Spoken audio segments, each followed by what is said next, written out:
안녕하십니까? 오늘은 의문사에 대해서 공부하겠습니다. Today we're going to study about interrogatives. 의문사가 무엇이죠? What are interrogatives? 물어볼 때 쓰는 단어들입니다. They are the words that are used to ask questions. 그래서 먼저 알아볼 단어들 중에 sino 있습니다. Sino means who. Sino, who. 그 다음에 ano, what. Sino, ano 가장 많이 사용되는 의문사죠. These two are most frequently used question words.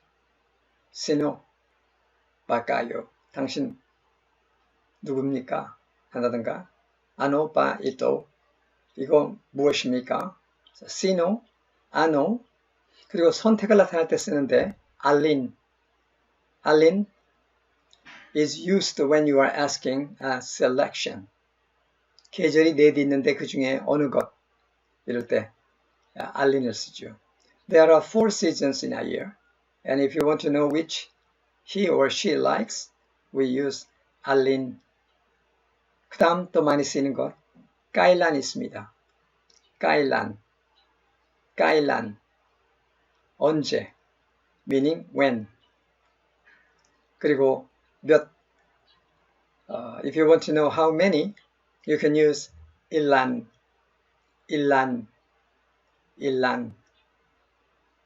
한 언어에서 먼저 이렇게 의문사를 공부해 두는 것도 유익합니다. Very beneficial to study about interrogatives or question words in studying a foreign language. 그리고 어디 많이 쓰겠죠? saan. Saan means where. Saan nakatira kayo. 자세한 것은 나중에 더 공부하겠습니다. We will study the details about these interrogatives later. But here saan means where. Saan means where. 그리고 어떻게, paano. 어떻게, paano. Paano means how. paano.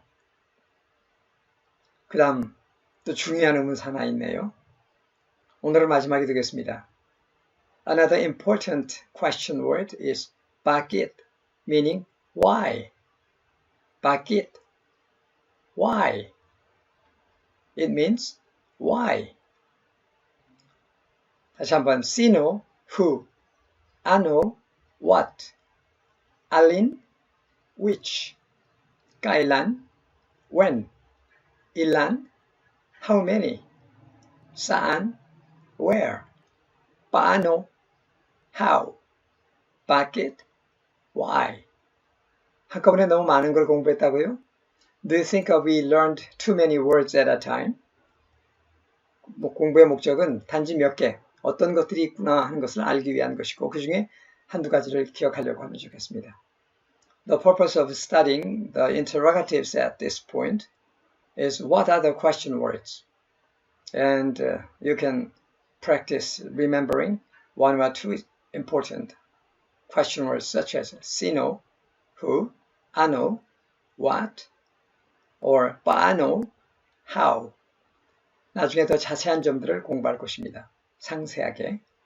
Later, we will take an opportunity to study in greater detail about interrogatives.